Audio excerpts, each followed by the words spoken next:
Yo, what's up, my dudes? Alright, so there I am. I'm at a buddy's house, trying to help him with his PvP loadout for Destiny. And I came to realize that at a certain point in time, there is nothing I can really do to help him. Because his hardware, his gaming hardware, everything from, the PS4 that he's using, the controller that made me feel like I was a caveman playing with sticks and fire. I'd rather play with a banana as a controller than playing with the controller that he allowed me to use. And his big screen TV that has the worst frame rates I think I've ever seen. I came to realize how spoiled I have it with the tech that I am currently using. And this made me realize another key factor, that a lot of people could benefit from knowing what the minimums should probably be for, basic competitive PvP. It's really cool to be like, oh yeah man, I could totally practice really hard and get good at PvP. You are limited by your hardware. Gaming has always been pay to win. And in today's video, I'm going to show you basic things that you can get. The most basic that there are. I'll go over 3 of them. And then I have an advanced recommendation that I think that some people out there could probably, if they have all the other stuff already, then the advanced recommendation is something that can help you specifically with desyncing, which is something that is very common in Destiny. We see it as lag, we see it as this person teleported across the map. A lot of the times it's desync, meaning our server connection to their server connection to each other's server's connection to Bungie's connection is kind of wonky and not in sync. So I'm going to talk about that a little bit in this video. Here we go. Alright, so the first thing we're looking at is a gaming monitor. That's my first suggestion, really basic. This is the #1 thing you need to be semi-competitive or competitive in a PvP environment or game. Now, there's 2 things you're looking for with a good enough gaming monitor. You want to look specifically for refresh rate, and you want to look for response time. These are different, but here's a couple of definitions to help you guys work through it. Refresh rate stands for the number of times per second that your display will update with new information. You'll get more updates per second, which results in a smoother moving image. As compared to a TV, where it can be choppy and blurry at times, a smoother refresh rate helps you with gaming because you have the opportunity to react more quickly with a higher refresh rate than your opponent.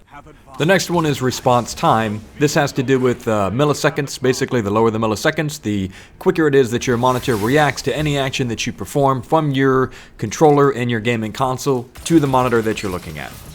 We could talk about resolution. That's really kind of a preference on you guys. But 2 things right there. You've got response time and you have refresh rate. Those are the major ones that you're looking for. And here's a photo of what it looks like on Amazon.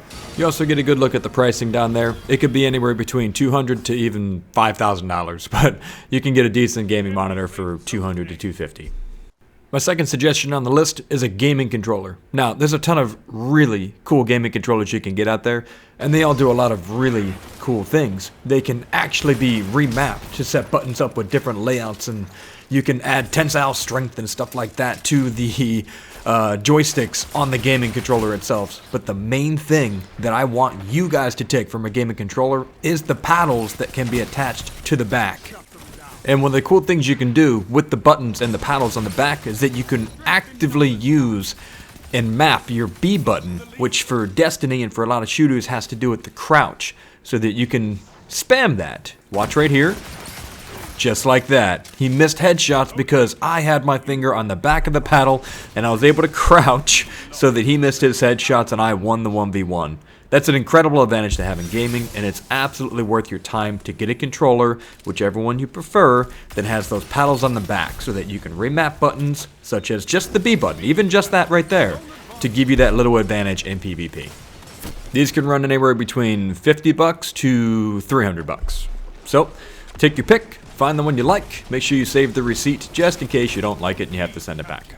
My third basic suggestion for you guys is to get a quality headset. Now, I'm specifically talking about headsets that are comfortable on your ears for one thing, especially in longer gaming sessions, but they have positional and sound directional capability. Super effective, not just in Destiny, but this is one of the things that helped me win Warzone matches. Knowing where the enemy was because of how they were running and moving, you can tell exactly where they are and how to move around that enemy because of positional cues listened to in your headset. That's a incredible advantage if I've ever heard one.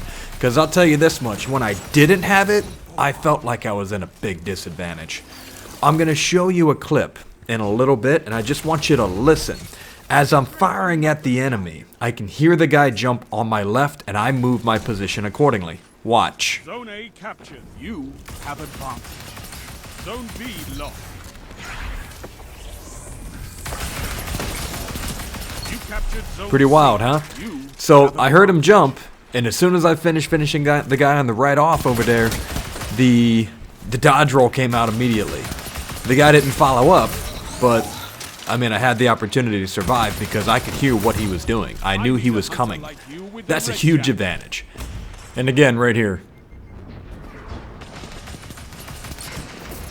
The headphones that I use are called Astro A50, and they're amazing. I'm going to put them in the comment section below, in the description. If you guys are interested in any of these, they'll be in the description. And as of now, the setup to be semi-competitive in PvP, or at least have a fun time, is anywhere between $500 to $1,000. I know that's kind of a hefty price if you buy everything at once, but if you want to start taking PvP more seriously and stop getting stomped on by everybody that does have better equipment than you do, these are the main 3 basic suggestions that I have for you. Now, I want to talk about the last suggestion, what I brought up in the middle. This is something that I had learned about from a buddy of mine that's in the industry for setting up Wi-Fi connections. He has a business and he does it, and this completely blew my mind.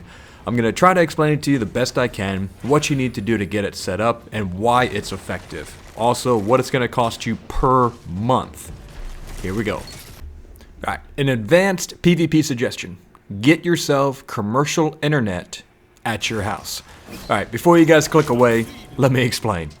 There are 2 different types of internets that we all play off of. We have residential, which is most of us when we're playing at our home, and then there's commercial, otherwise known as business. So what is the difference between the 2? A residential account, meaning we have that in our neighborhood, most of us have that, that's the one that you and your neighborhood all share off the same hub, basically. The best way I can put it is, if you have, let's say, Gigabyte or Gigablast, or whatever the kids are calling it nowadays, you and everyone else that has Gigablast are put into a fast lane of internet traffic, right? So you get the bandwidth allotted to you for the fast lane of internet traffic. But even though you're on the fast internet, everyone else that has it in your neighborhood, in that spot, also has the same lane of traffic. So if you're traveling down the highway and you're traveling in the fast lane and everyone else is also traveling in the fast lane, yes, you have fast internet, but you're still behind other people because they have the same internet that you do. So if they're all streaming Netflix and doing whatever they're doing, you still have a slower than optimal internet connection in your matches. And we all know that connectivity to a server with input lag and latency and desyncing can cause you to fail in a match.